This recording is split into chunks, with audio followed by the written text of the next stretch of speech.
Hi and welcome to the Trading Bell Show. My name is Maina Chege and we have camped right here at Unilever to come and learn just a lot about them, what they produce, what are their conversations, their journeys and everything else. And I'll be speaking to Ochieng, the MD and CEO here in Kenya and Rwanda, and also takes care of Tanzania. Come with me to the set.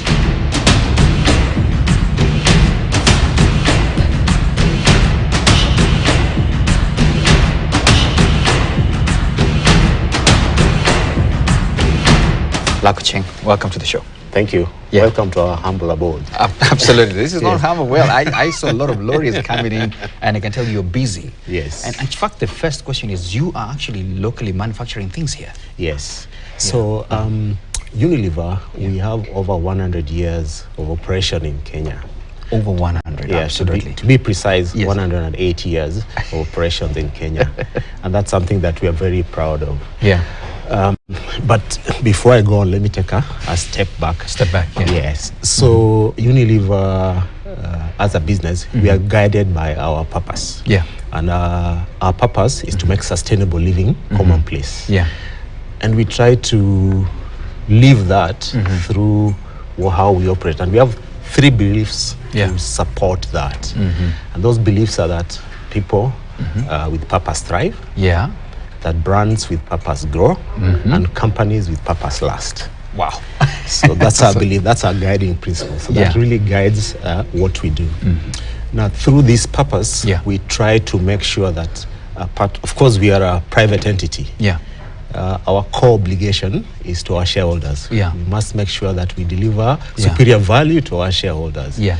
But at the same time, we also recognize the fact that in order to deliver that, we must do good to the community that we operate in. We'll only succeed if our communities are also thriving. Absolutely. So that really guides everything that we do.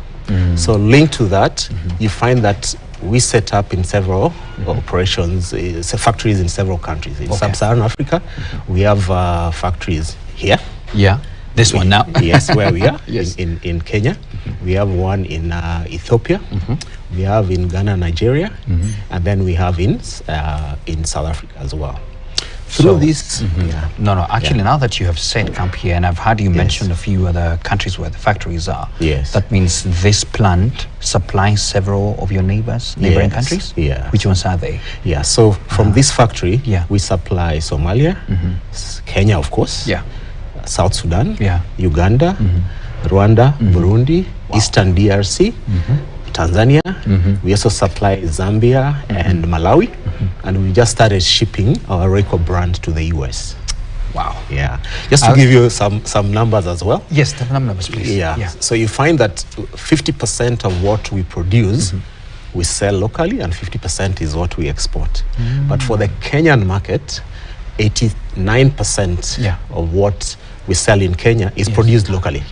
Wow. Yeah, 89%. Wow. Okay. Yes. You know, I think people have a notion probably we're not producing them right here. Now you have it there as a viewer. Yes. Let me just get back to helping our viewers understand you more.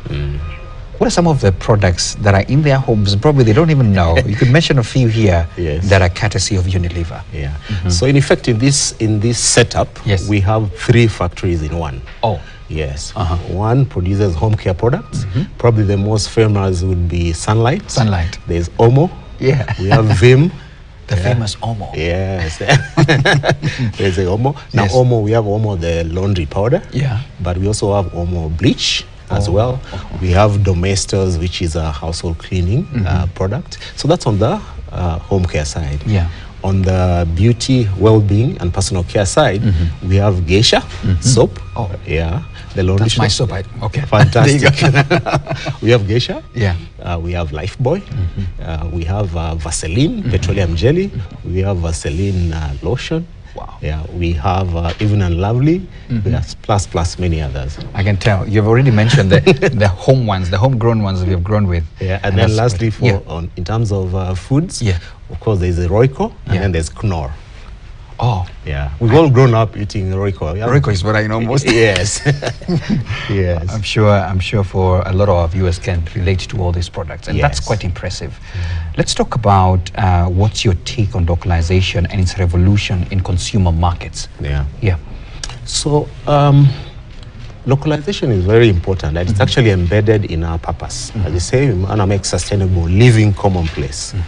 From a Kenyan perspective, we also have a vision. And this vision is that we want to make sure we have a purposeful, successful, performing, profitable business that helps to create a bright future for all Kenyans. So we articulated that in our vision for the Kenyan business.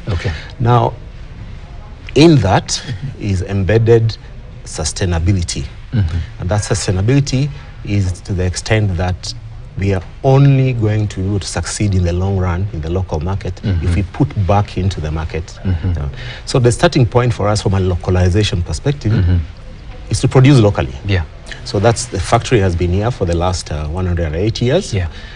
Unlike our peers who at some point decided to shift their production elsewhere. We've kept on producing here, that's number one. Number two, in that production, there are two facets. One, can bring in raw materials from out, add value in Kenya and then sell. But at the same time, there is the other facet, which is procuring for inputs locally. So you find products, for example, like Royco Mchuzi Mix. It's wholly produced with inputs that are coming from within the country, for example. Wow. Like many other manufacturing companies, and when we speak to other manufacturers, they allude to this. I'm sure you've had your share of challenges, especially coming from the COVID season now. And I don't know how you have navigated this, especially because as I was checking, you didn't find anyone. So I'm just wondering, how were you surviving all this and how did you navigate this? The last 2 years have really been tough, to be honest. So apart from the consumers feeling the pinch, there are people who lost their jobs and such. From a global supply perspective, we had a lot of challenges. You find that the cost of raw materials that go into our production, the costs actually did go up.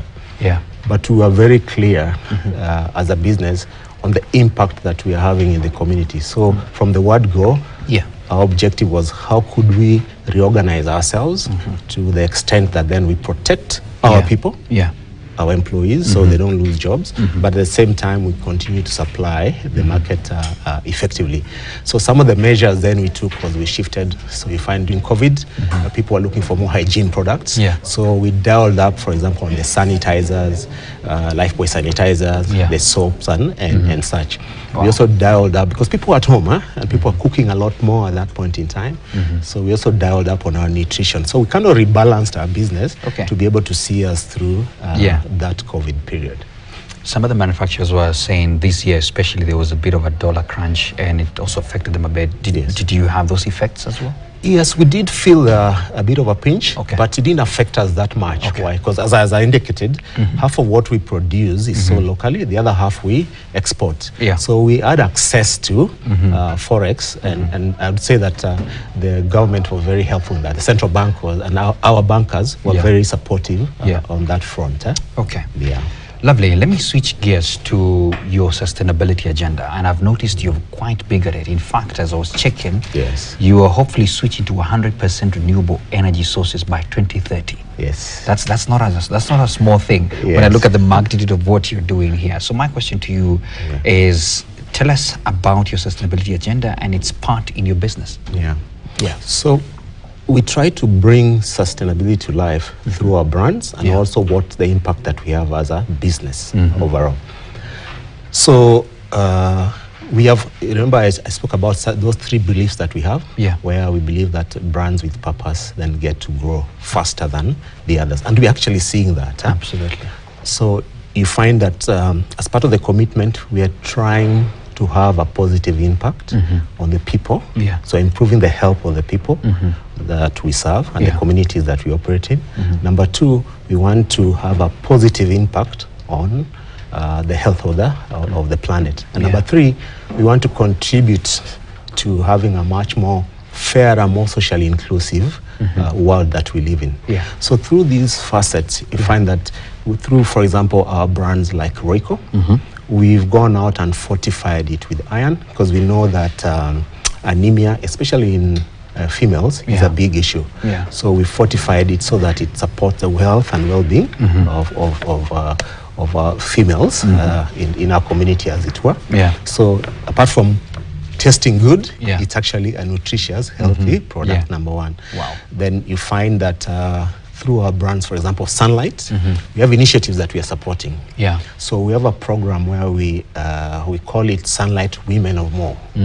Now, through this program, we support the training and empowerment of women through a partnership that we have with ABSA and UNITAR. And in that, we provide training to the women, and we give them access to financial support. We, for example, have donated this year 18 of our billboard sites to support smallholder, women-owned business to advertise their products. That's very good. But there's many more. We have a partnership, for example, with Mr. Green. Through this partnership, we actually are involved in plastic recycling, and we are net positive in that we are recycling more than what we are putting out in the market. We have another partnership with MasterCard and KCB, where we provide financial services through our Jazaduka program. We provide financial support to 14,500 retailers to be able to access products for free. Okay. They get credit. If they pay within a week, there's no interest. If they go beyond that 1 week, then interest starts accruing at about 3%. Through that, for example, we've disbursed 1.3 billion Kenya shillings worth of credit facility. Brilliant. And maybe just to finalize on that sustainability agenda, how are you right here locally building that agenda regionally? Maybe I would like to ask you that question. So the main driver that really we have here is through the partnerships that we have. We recognize that for us, we have a good reach. So we say, how do we do good? How do we do good in the community we operate in? Through our reach. But at the same time, the other extent of the reach we have is through the global partnerships that then we have. So I mentioned with Mr. Green, where we partnered to do plastic recycling. And we are the first company actually in Kenya right now that has products that are fully recycled. For example, our Vim and Sunlight scorers are 100% recycled from a packaging perspective, and there's more that's coming. But in addition to that, to support access to solar energy and solar lighting, especially for the rural communities who are off-grid, we have partnered with other companies, for example, B-Box, and through that partnership, Sunlight and B-Box are providing affordable lighting to the rural communities. And with that, it means that their kids are, for example, able to study in the evening. When normally lighting would have been a problem. Or, you know, in the rural homes, they would have that lantern. And that lantern in itself also produces fumes that are poisonous. So it creates a much more healthier environment for them, for example. So that's on the solar side of things. Solar side of things. And then there's many other more initiatives that we are I know we can talk a whole show about your sustainability agenda.